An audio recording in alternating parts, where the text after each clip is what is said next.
Hi, how are you? So glad that you could join me again today. We are going to be doing a scene of the mountains in British Columbia. It's very exciting, and this will be my first time presenting this to my students, and I hope you find this video very helpful for your art making. Let's get started. So if you've seen any of my previous videos, you'll know that the first step is always to grab your pencil. And the pencil I always use is a charcoal pencil. You can use any pencil that you have in your house. I just like the charcoal. So then the next thing we're going to do is we're going to take a look at our image. And this time I have not printed the image because I have run out of printer ink. So I have the image up on my computer screen. And here it is there. So again, we're going to start with our horizon line. And what I'm looking at is basically the line where the water ends on the far side. So I'm going to start right about here, I think. I'll go across. Make our line all the way across. Next thing I'm going to look at is there seems to be a vanishing point where the mountains are, kind of behind the tree on the left. So I'm going to kind of work on that. Mountains go up a little bit here, and this one kind of goes down. And there's one in behind the trees over here that kind of intersects with this one. And then way in the distance, right about at this point, I'm going to move it over to the third. Right about at this point is our mountain that's way back in the distance. Put that in. And then we've got some foreground rocks here on the left-hand side. I'm going to bring it up a little further. I'm going to make the rocks shelf larger than what's in the actual photo. And then the rest of it is pretty much trees coming down. I'm actually going to put in another little area here. It looks like there is a bit of a background where the trees are. I'm going to indicate where my larger tree trunk is. Put this through here, larger tree trunk. Kind of here. There's one here. There's one over here. And again, you don't have to put everything in that you see in your image. You're the artist. You can pick and choose what you want to have in your image. One thing I will mention at this point is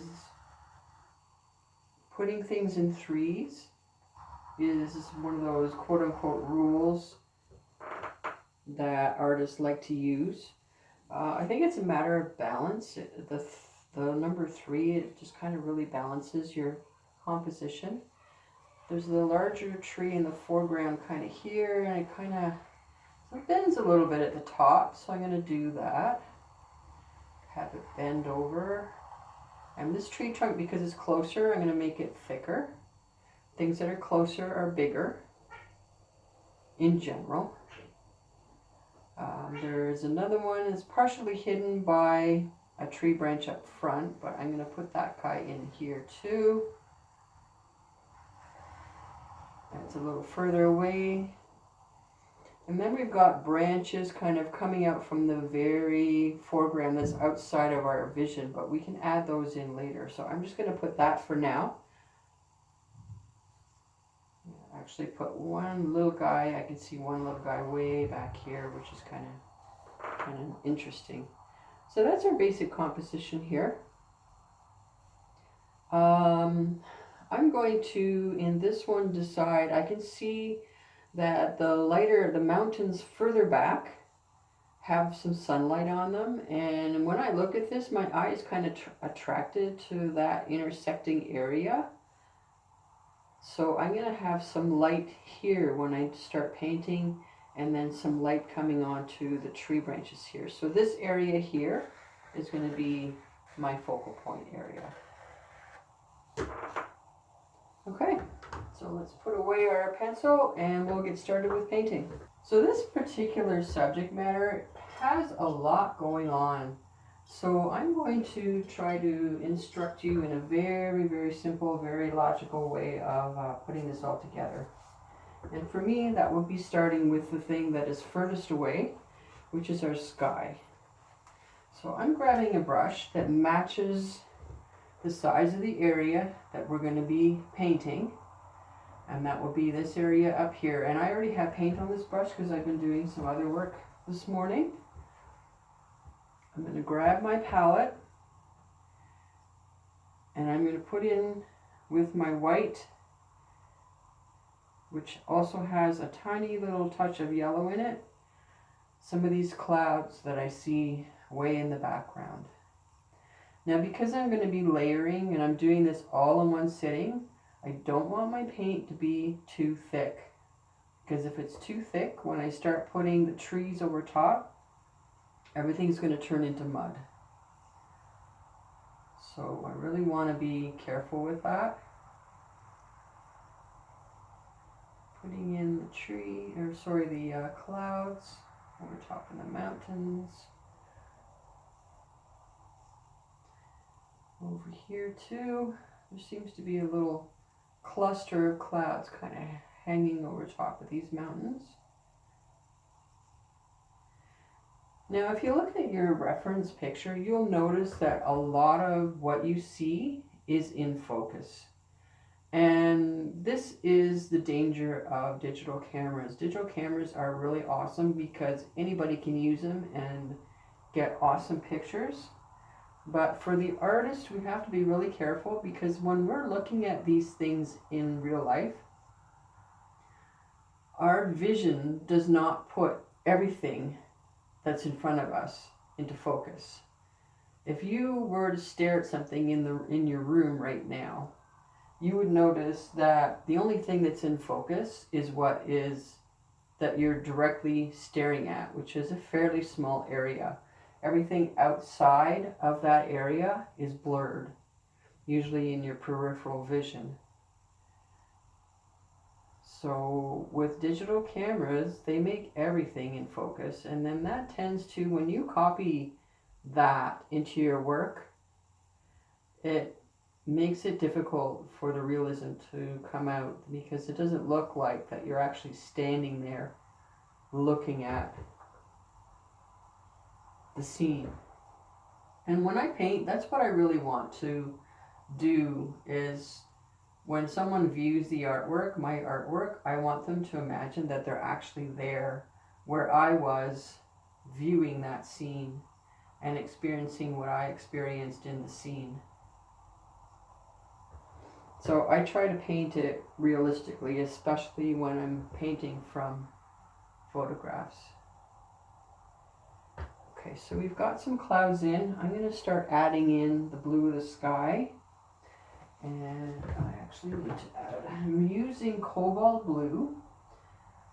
Certainly you can use any blue that you have available. And again, in case you didn't know, I'm using oil paint. On the instructions, you can certainly use acrylic if that's what you have available. I do encourage you, if you've never tried oil, to give it a try. It is not as hard as everyone seems to think it is. It's just a matter of being confident and just going for it, really. Okay, so let's add some blue in between.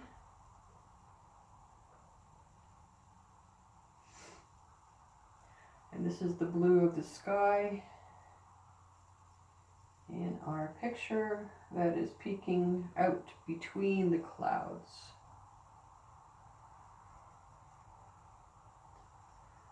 Skies in general, if they're far away, the upper part of the sky tends to be a little bit darker. The areas of the sky that are closer to the horizon tend to be lighter. In general, if you were standing somewhere and there was a storm coming in, then the sky is going to be different. It's not necessarily going to have that darker on the top and lighter on the bottom. So just filling this in. And I went over top of my tree trunk a little bit, that's fine. I can go back in. I'm going to go over top anyways with the trunk. If you're painting in acrylic, you're not going to have a problem with that because your acrylic sky is going to be dry by the time you get to the tree trunks. If you're painting in oil, it's still going to be wet. So that's why I cautioned at the beginning that you're careful and not use very, very heavy paint. Of course, you do get to choose how you want to do this painting.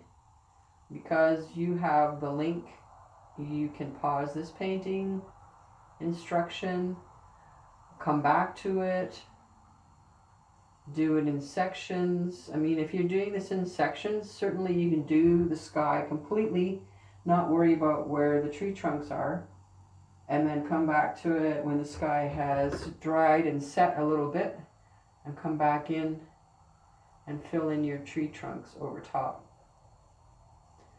A lot of times that's what artists do when they work in the studio. Depending on what I'm working on, that's what I'll do as well. If it's something that I want to do layers. All depends on the subject matter that I'm working on. And sometimes I really enjoy the challenge of working wet on wet. So we're just filling in the sky. Something else I'd like to mention is if you watch my brush, I am not painting as if I'm painting on a wall. I'm not going back and forth, all nice and even strokes. I'm varying how my brush is going across the canvas. And what that does is it adds interest. And the end result will not look like a paint by number. If you're just painting straight across, and you're filling in solid colors everywhere, it's going to look more like a paint by number. Again, if you look closely, it's hard to see sometimes on the camera that I have right now. If you look closely, you can see that there's different colors in the white, different colors in the blue. They're not a solid color. And often when you look at the sky, it does vary in color as well. Different shades across different areas. Okay, so I'm not going to get too detailed in this because some of this is going to be covered up with our tree branches. I think that looks pretty good. So I'm going to move next to the water, and I'm actually going to just use the same brush. And if you look carefully at your image, the water again has varying colors. And this water is that kind of a greeny blue color that you find of the lakes out in British Columbia. So I'm using a cerulean blue to get that color, and I'm going to be mixing it here and there with the white. So I'm going to start at the far shore again. I'm using the same brush. I might change up the brush because I'm going to be I'll stick with this brush for a little bit. I'm going to change it up when I start doing more of the waves. Now I find it's very important when you're doing water that you keep your brush strokes going horizontal. Especially when it's a flat lake like this where it's fairly calm and you've just got the ripples showing across. You want to show that effect. You need to keep your brush strokes this way. You start putting your brush strokes down like this.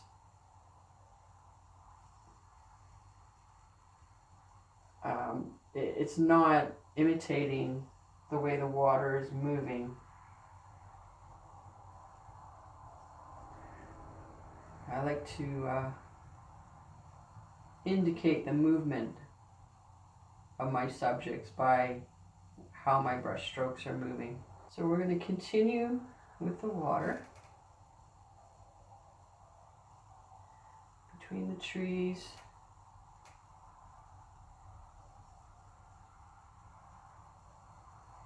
Don't worry too much about making it perfectly against that line that you made for your tree trunks.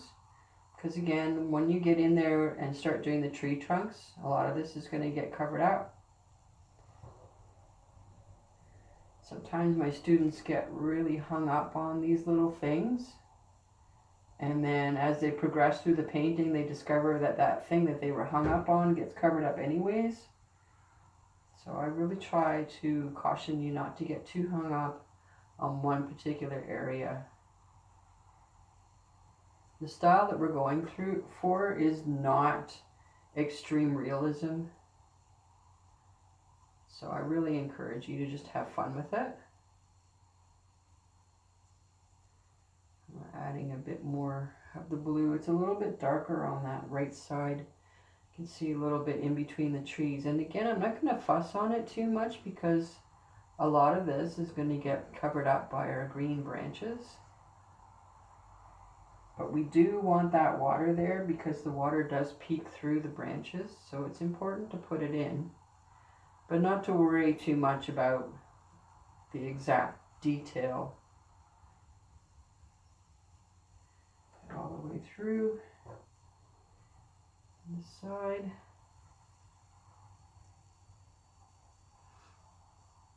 This canvas that I'm using is an 8x10. You can certainly use a larger canvas, and if you do decide to do that, I would say the best approach would be to do your composition in layers. So you want to work on your sky and your water, and then let it sit for about a week, and then come back to the section where we'll talk about the mountains and the foreground. And then the very last thing, if you're doing it in layers and sections, would be your trees, because your trees for the most part are in the foreground. I'm going to do a 3 or 4 part series of a larger painting in the near future. These videos do take quite a bit of time to put together. It's just myself doing them. I don't have a cameraman. I don't have an editing crew. I'm doing this all myself, so it's a learning curve for me too. And it's kind of cool. I'm pretty creative and pretty artistic in everything that I do, so it's kind of fun for me to learn something like the video editing. Okay, work on this side. And this water is pretty blue right in this section here. I'm going to grab some of that, pull it through the tree trunks.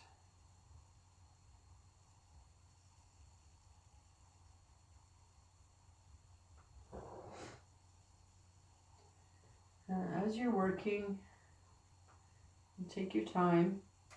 Step back every once in a while from your composition and take a look at it.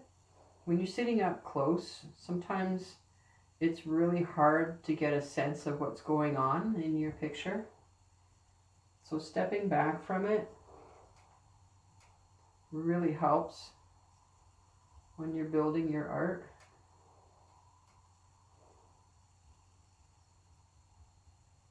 I'm working fairly quickly because I don't want these videos to drag on too long. I know when I'm watching videos, I'm very impatient, and if I haven't learned anything in the first 30 seconds, then I move on to the next one. So I'm really hoping that you find value in these, and definitely send me a message or an email. Let me know if you've received any value out of these, and any ideas that you might have, things that you'd like to see. I am completely open to those ideas. I want to be sure that you, my students, are getting the full value out of these online workshops, and then later, once we can start back in the workshops that I offer in my studio here.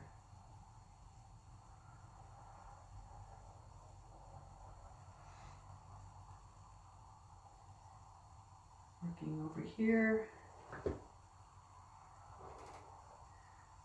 Now you can put as little or as few amounts of texture with the waves and the ripples of the water as you desire. Again, this is your composition. You can decide if it's a windy day, if it's a nice calm day. This picture that you're working with was taken by my daughter when she visited in BC. She doesn't think she's artistic, but some of the photos that she brought back are pretty good and pretty amazing. And I'm definitely going to use them, as I am right now, to produce some pictures. I don't like to use photos directly from Google when you Google certain images, simply because you don't know where that picture came from. You don't know if they've applied a filter to the photo and the colors are not exactly true to life. And then some of those photos are also copyrighted, so I use my own photos or photos from people that I know who have given me permission to use their photos. And then that way I know everything is authentic and I have permission to use them. So we're working our way across. Oh, I got some yellow in there. This is actually a perfect opportunity to show you that when something like this happens, it's okay. It's easy to fix. I'm going to wipe off as much of that yellow as I can. I always say there are no mistakes in painting, because if you find that you've done something that you don't like or didn't work out, you can always fix it. It's just a matter of being patient and knowing how to go back in and fix it. See, and I'm not too concerned about that little area, because that area is between these trees, and again, much of it may get covered in the final composition. And actually, if you look at it right now, you can't see that yellow that was there. Perfect.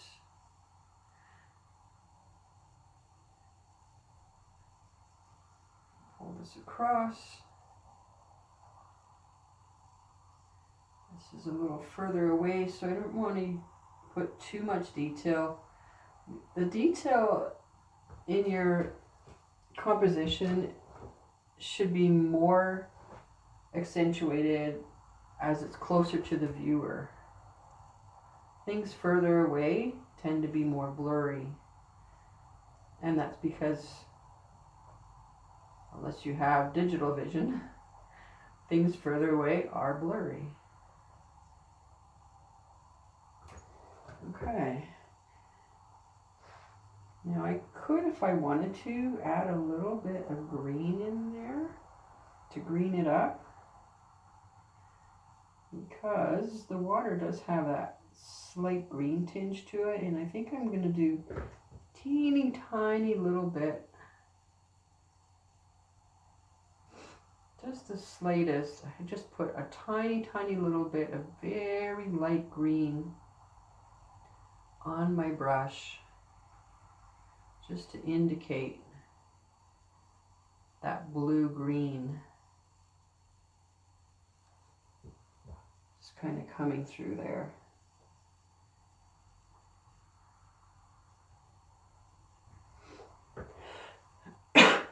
Excuse me.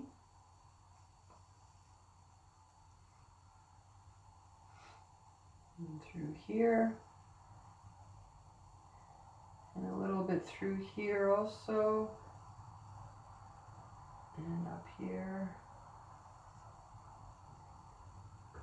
Okay, so the next part we're going to work on is that mountain that's way in the background. You can see the snow-capped mountain. I'm going to grab myself a fresh brush. And if you look at the very, very top of that mountain, the peak of it almost blends right into our sky. So basically, I'm taking some of that white. I'm going to add a tiny little bit of burnt umber, raw umber, sorry, into my brush. And it's very, very light, very, very faint, because this is far away in the background. Things that are far away are very light and have much less detail, even though in this image that mountain is very, very sharp. We want to show that it is back in the distance.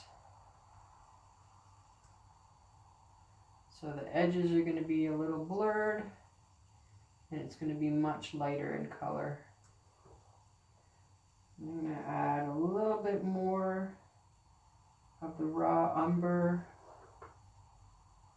Make it a little darker as we go down here, as there's shadow here. And over on this side of the tree.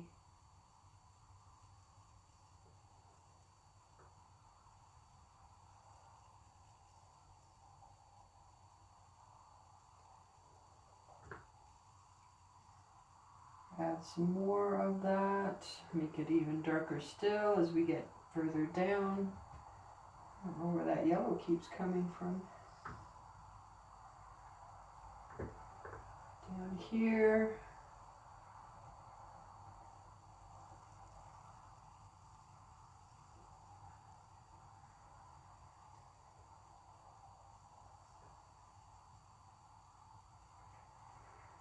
Darker here.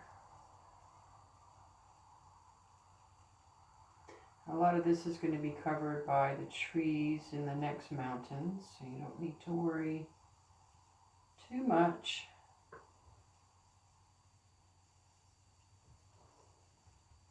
Over here. Carry on, we're just filling in this far, far background mountain.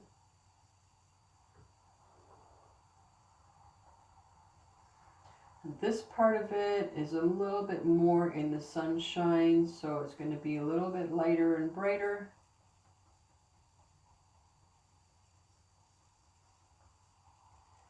Like that.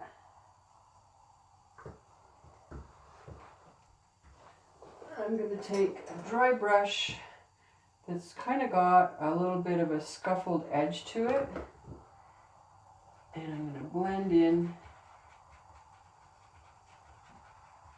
these two edges up here, back here. I'm going to dry it off, and I'm actually going to blend in that very top edge where the mountain meets the sky and blur it down a little bit. Let's introduce a tiny little bit of blue on our brush. The other indicator that something is far in the distance is it tends to have a slight bluish tinge. If you ever look at something far, far away, you'll see that it has that very slight bluish tinge. And I know there's a scientific reason for that. We don't need to know that scientific reason, we just need to know that it's true. So I'm going to introduce some blue into the mountain. And as you can see, what that did is it pushed that mountain farther back into the distance. That's exactly what we wanted. You can use any blue. I'm using some of the cerulean blue that's in the water.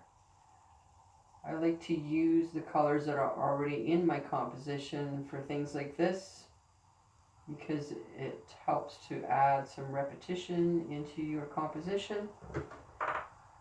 There we go. So we've got that. Now if you really, really, truly want to get those snow caps in there, you can take your brush, just get some of the pure, pure white.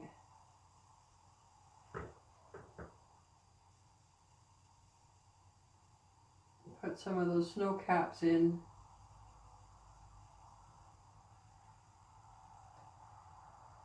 And then the edges of the snow cap, you kind of want to blend that into your mountain. So you're just getting very tops of it. And again, don't fuss on this too much because there's trees right here, as you can see in the foreground. Some of that is going to get covered by your trees.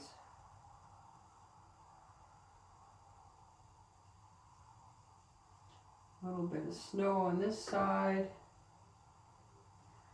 Put more snow. There's a little bit too much on the brush there. More snow in this section.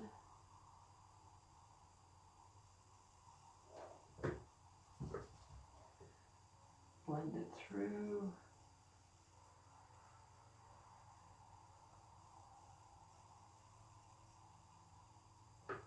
Okay, so we've got snow on the mountain. Let's work on this. No, actually, let's work on this mountain back here. And I'm going to use very similar the colors that we were just using for this other mountain.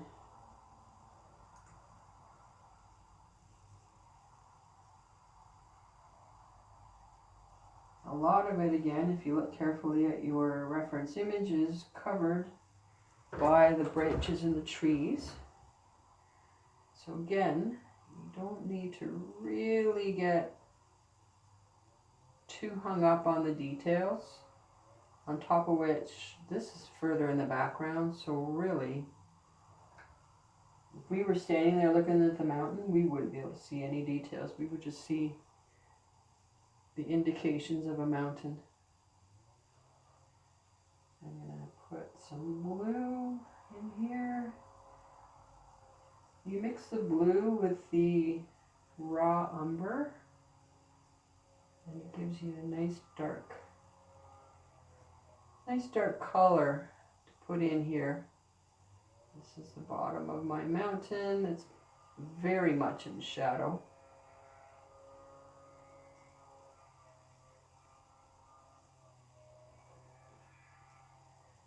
Bring some of that blue in. The blue will help push it into the background.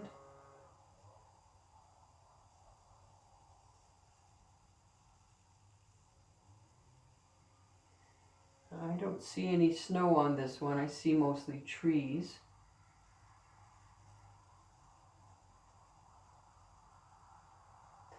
And again, because it's so far away. All right. Let's take our blending brush that we used a minute ago and blend through these edges here. Push it back into the distance, blurring the edge with our sky. Actually get some white onto my brush and just kind of push it back, blur it in.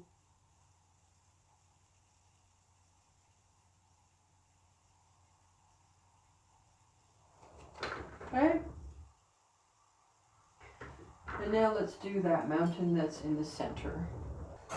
Okay, now we're going to work on the mountain that's in the center. This one, you do see that there are some rocks kind of here in this area in shadow, and then there's trees in the background as well. So we're going to do a few different things. We're going to put in that shadow, and I'm going to use basically the same colors that we did in the mountains in the background for that shadowy area. Make that a little bit darker, add some blue. Put it in through here. And it kind of goes across like that. Up through here.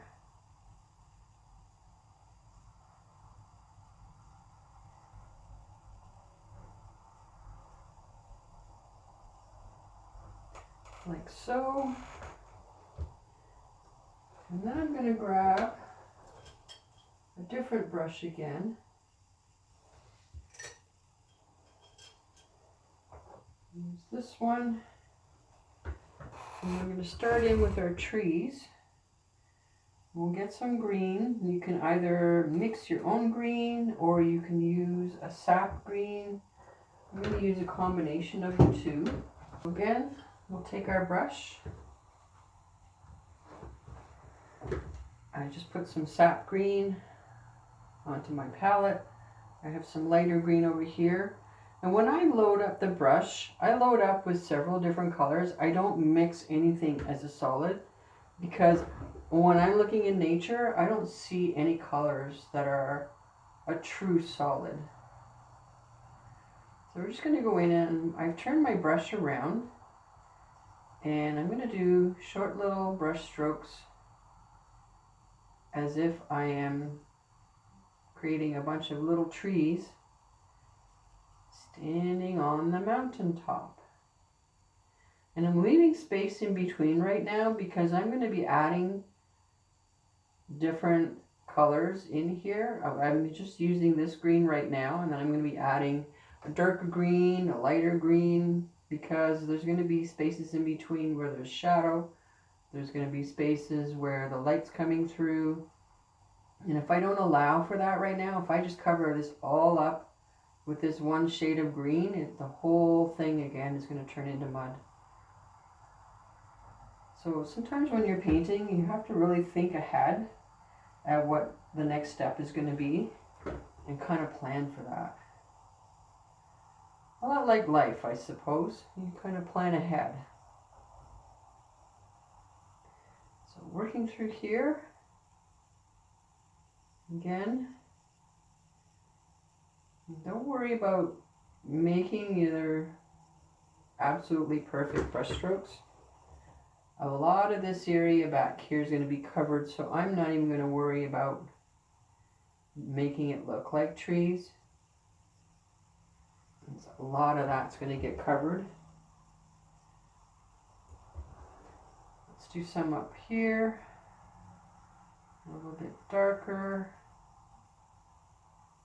Grab some of that lighter green again. Here.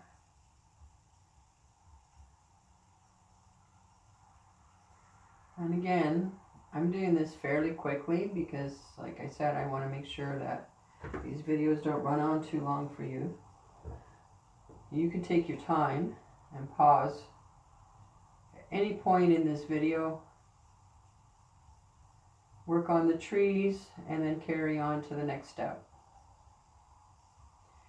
I'm also available by email if you have any questions. You can try to reach me on Messenger. Sometimes the messages don't go through from my page, so I don't always get them straight away. I think that's just a Facebook thing. I would say email is probably the most reliable to get a hold of me. So I've just switched over now to a darker green. I've added more of that brown. So I'm working on the shadows in between the trees. When you get up to the top, there's going to be variations. Some of the tree trunks are taller than others. So show that in your work. Don't have them all going the same.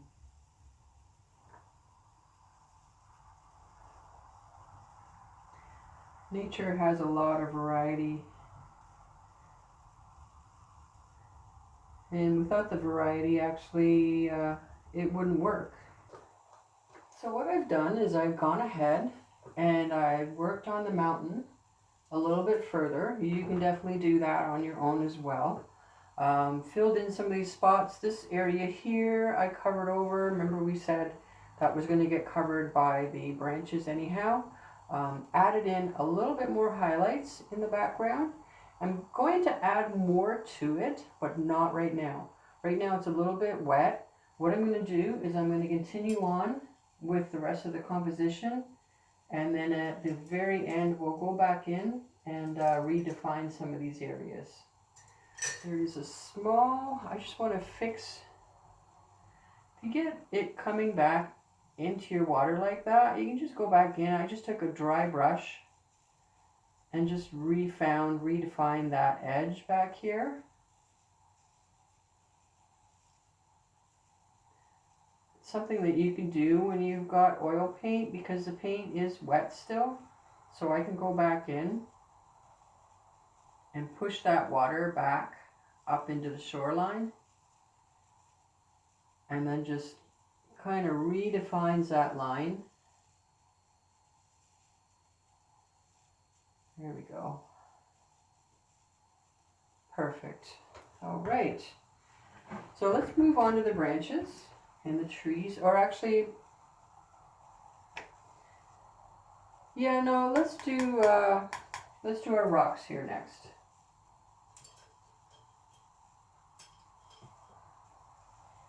Grab a brush, and these rocks have some sunshine on them, kind of in this area. Again, because your light is coming this way, you always need to keep track of where your light is coming from.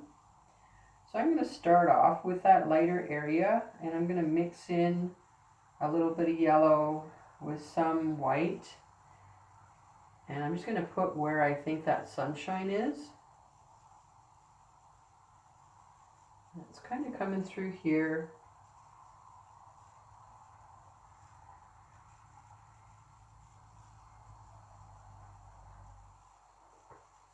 Okay. And then we'll take our brush with the brown. You mix in your brown with your white, and it gives you a warm gray color, which is kind of nice to use for your rocks. I'm just going to push that in here for the rocks. And these are the rocks in the very foreground, the very closest to us. Down here is a little darker, again because the light's not getting in here as readily. So I'm going to use more of the darker area. I'm going to mix a little bit of blue in with my brown to get down here in the dark.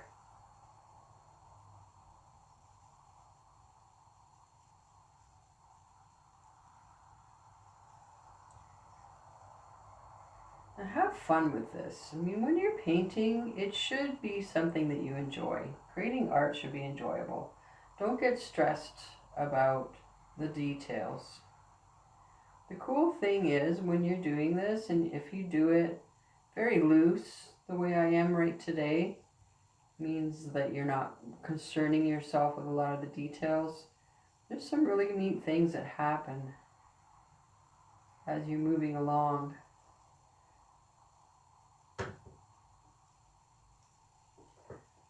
Some of the lighter brown up here. So it should be fun. Making art should be fun. I do this almost every day. I paint something or create something. So it takes a lot of practice. And I think confidence plays a huge role as well.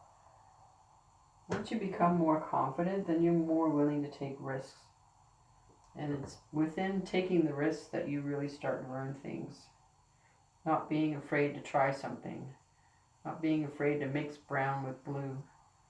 I know the first few times I told people that, they just kind of looked at me like, brown and blue? And I'm like, yeah, brown and blue. So don't be afraid of that.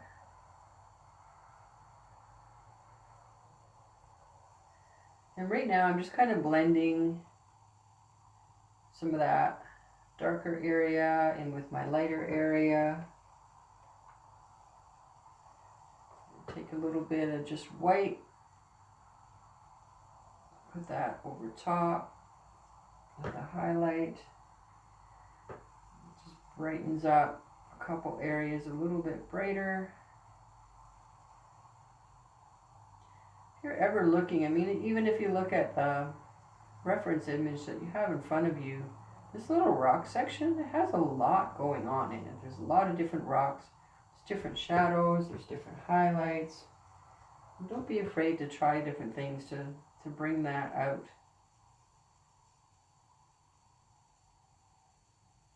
This section here. Okay, so I'm going to leave that. Let's move on to this part here, which is also rocks, but it's much darker. So I'm going to grab some blue, and right now I actually pulled out a different kind of blue. This is Prussian blue, and as you can see, I use the M. Graham oil paints. I really like M. Graham products. I'm not being paid to endorse them whatsoever. I just really like their products. The walnut oil, I find, gives the paint a really nice fluidity.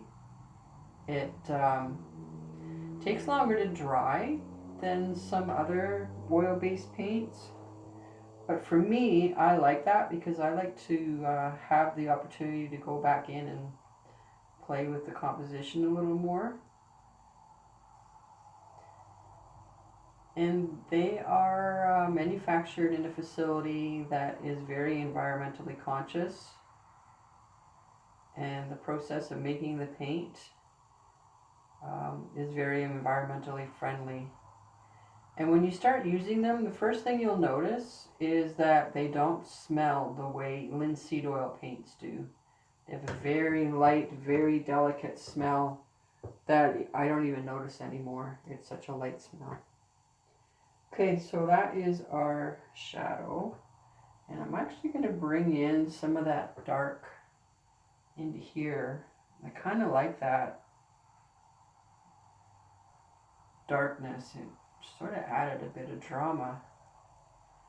Let's bring some of that in here too. So I'm going to add a little bit more of the darker blue mixed with the brown. Get a little bit of deeper shadow in here. Perfect, I like that. Okay, let's move on to our trees. So for the trees, I'm basically just going to do the tree trunks, and then I'm going to grab a different kind of brush to fill in the foliage and the branch areas. So I'm mixing up a combination of the white and the umber, and I'm going to use that a little bit darker. Use that for the tree trunks.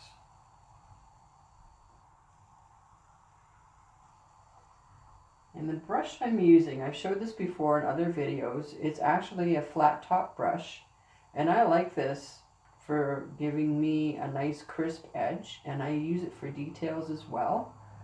I use it more often than I'll use one of those long, tiny, fine brushes, because this brush, I can put more pressure onto the brush, on the canvas, and I can still get a nice fine line. Where I find with some of those brushes with the really wispy bristles, you can't get that same feel. So I'm actually using some of the dark blue again as well for the back end of the trunk, the shadowed side. Just putting that through. Move on to this one here. And again, this doesn't have to be perfect because some of this is going to be covered by your branches. Now this trunk here is actually, in the photograph, it's sort of nestled in between where this rock is and where that rock is. If you want to bring this into the foreground and have the tree trunk come down further into the foreground, you can certainly do that. As the artist, it is always your choice on how you want to develop your composition. The photos are just reference photos, which means you use it to refer to for your colors, shapes of things, for where the light falls, for basic ideas. But because you are the artist, you can make changes to that anytime along in the painting process. You are completely in control of this. After all, this is your masterpiece. Okay, move on to the next. This one I've made a little bit lighter because I feel it's further back.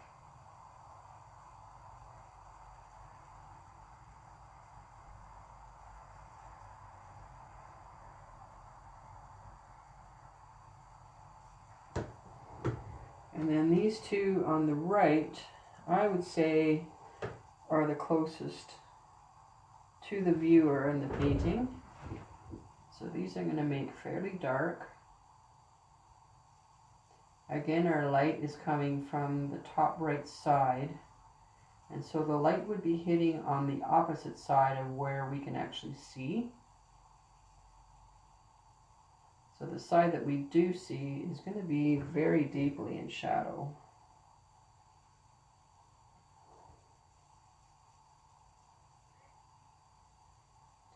And again, these tree trunks are going to be larger when they're closer to the viewer.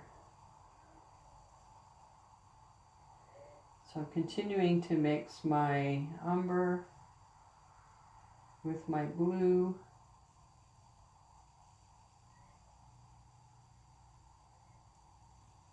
Working my way up.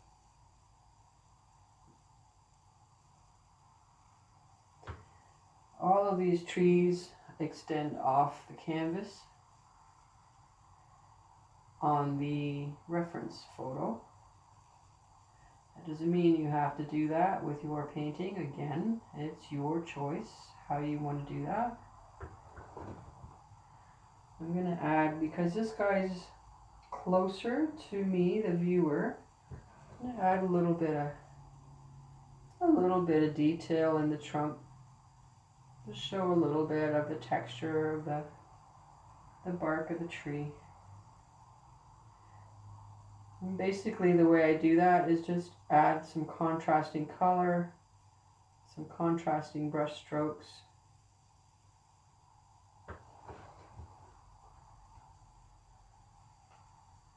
And I'm still using that same brush with the flat top.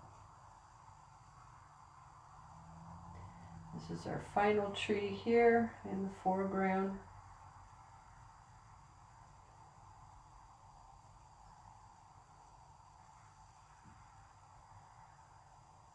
The branches in, or sorry, the trunk, I keep wanting to call it branches.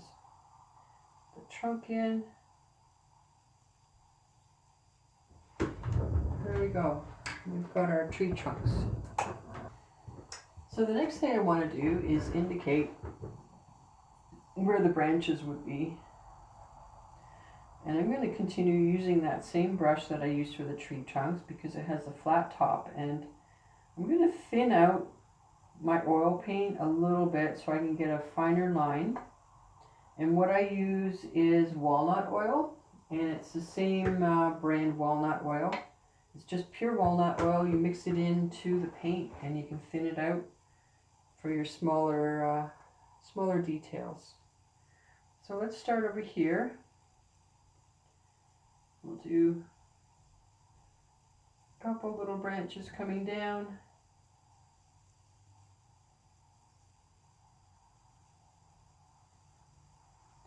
This tree over here,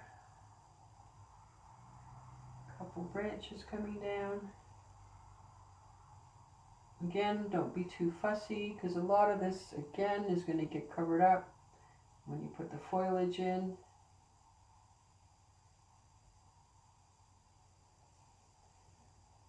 Branches over here. And I would say in this case, less is more. Don't want to go too crazy. I like to keep my trees a little bit airy, which means I like to allow for whatever's in the background to show through the branches. And in order to do that, you don't want to overdo your foliage. This one here.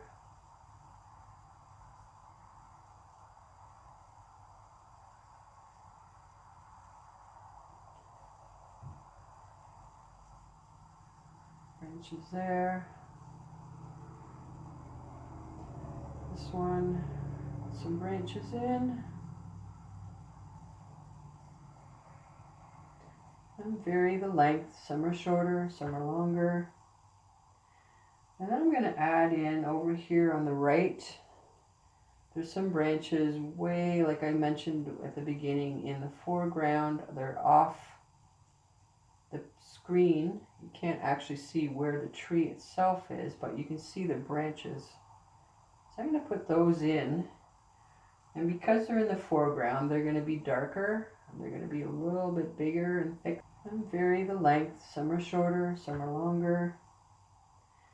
And then I'm going to add in over here on the right.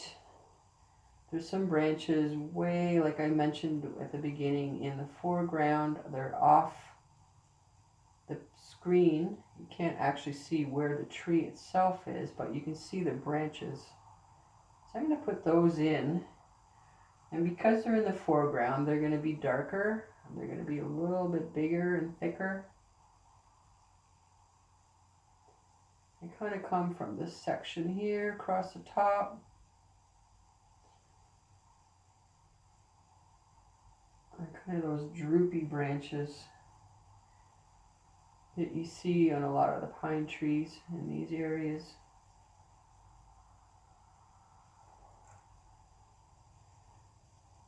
There we go. I'm going to leave this area clear. I kind of want some of that coming through. And I haven't decided if I'm going to put trees here. I might put a couple little, just a little bit. And put a third one here. Small like that. So this next step is basically filling in our foliage. And I've talked about it before. These are called fan brushes. And I have 3 different sizes of the fan brushes. And these are really great for doing the foliage of pine and spruce trees.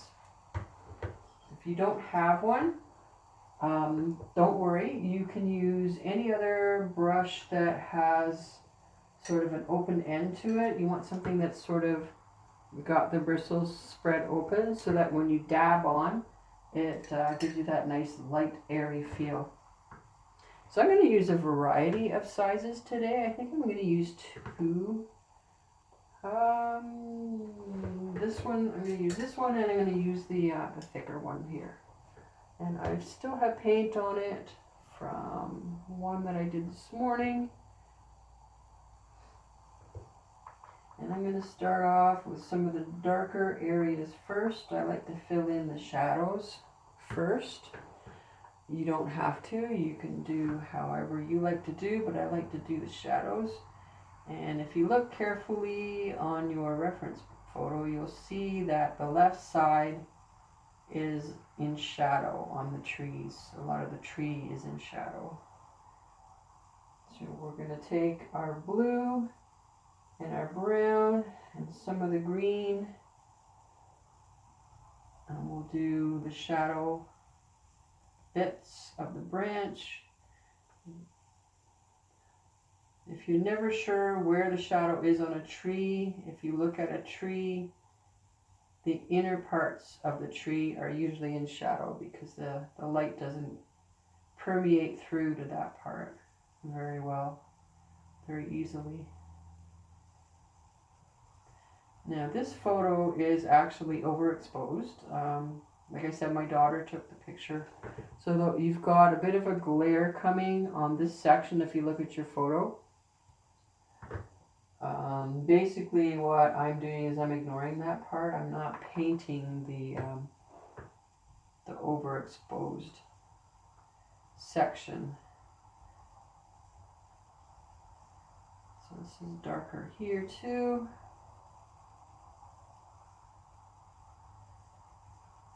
And you want to use that edge. You don't want to press too firmly because the more pressure you push onto your canvas, the bigger the dots or the splotches of paint are going to be.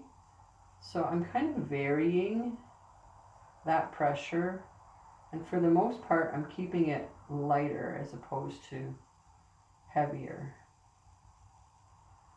This one comes down over top of here.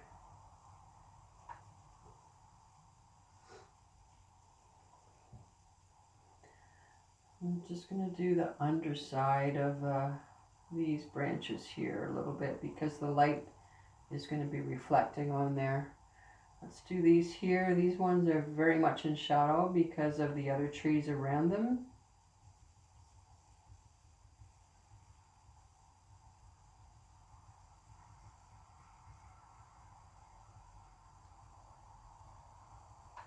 Okay. Get some green on here. Let's do over here. We've got dark areas and the trees.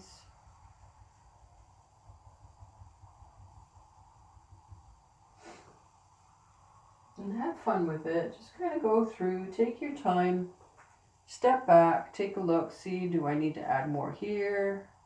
Do I need to add more there? How do I want this to look? Do I want the light coming through? Creating art really is a decision-making process. It's all about deciding where you want to put things, how you want it to look.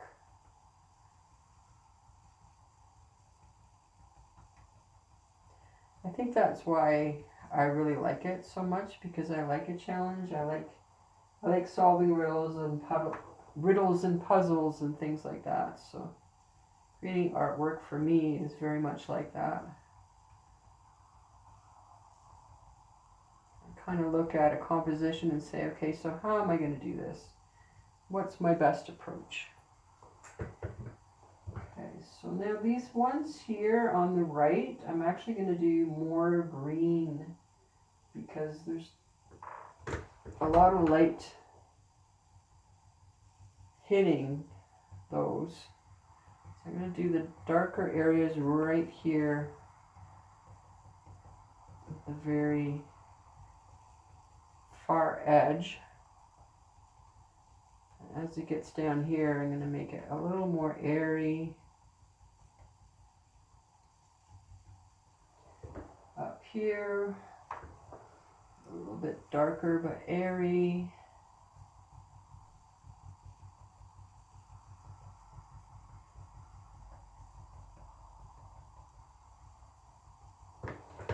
Okay. Now let's add in our highlights. And we'll do that. I'm going to use the opposite side of the brush. I haven't really put any paint on that side yet. And I'm going to get in to my yellows. And I'm going to do a nice brighter green. And let's go down where the light is. Pretty bright. Put some green, nice bright greens in here. This is where the sun is shining on this side. Some up here. I'm going to do those with a different brush. Let's go over on this side here and use the same green and yellow. Here I want to more pressure because I'm going over top of the stuff in the distance. Now here.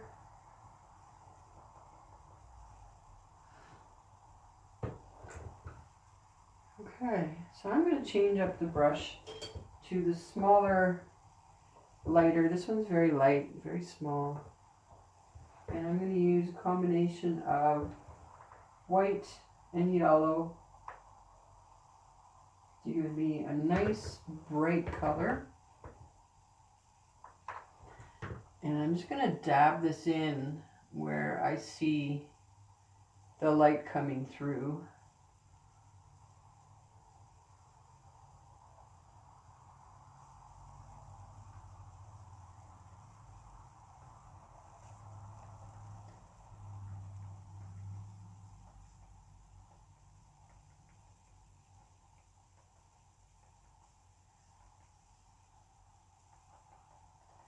Add a little bit more up here.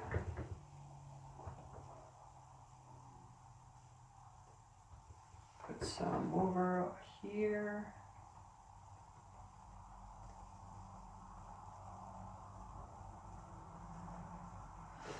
You kind of see where that very tips of the branches, the light's hitting it, and it's just got that very bright look to it. And as you can see, the light now, you can see where it follows through. It's coming through here, it hits here, and then we're also going to do up here because the light is also on this side as well.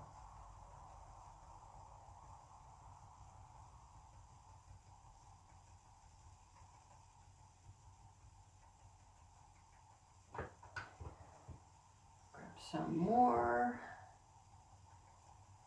These edges. Again, you can do as much or as little of this as you want. You don't have to do everything that you see in your composition. So it's completely your choice of how you want to approach this.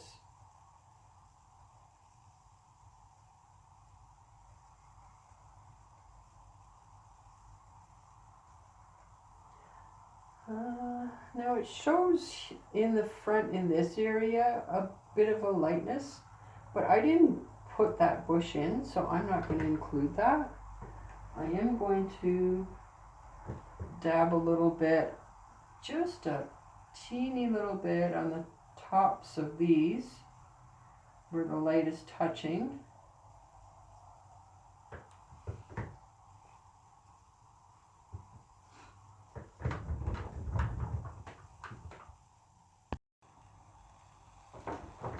The very last thing I like to do with a composition is take a look at it, and if there's not enough contrast, I go back in and I darken up the dark areas and I lighten up the light areas. So I'm going to grab a brush and grab some dark, and back here I think I like to darken up the bottoms of the trees around this rocky area, because I feel like that part is really in shadow, and I want to put that back in. And at the same time, I also want to darken up the rock area. So I'm going to use the same blue, dark blue, go in here and just kind of smoosh it across.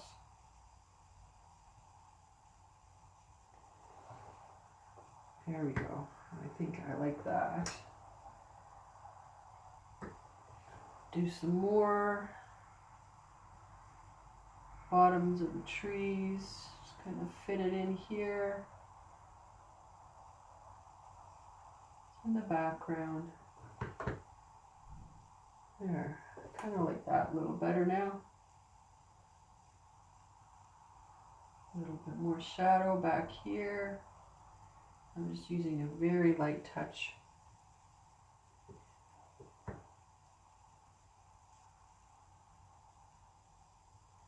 The trick is not to overwork your painting.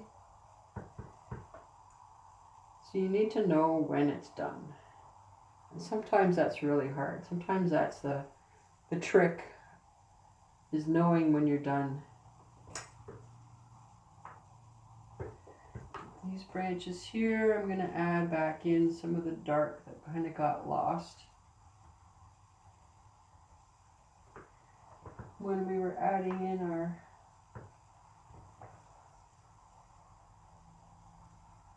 our foliage.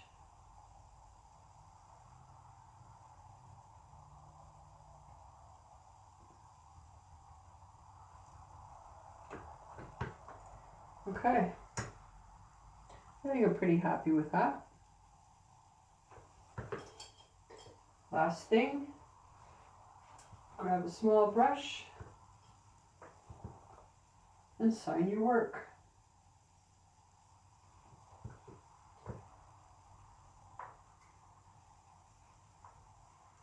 I'm going to put it right over here.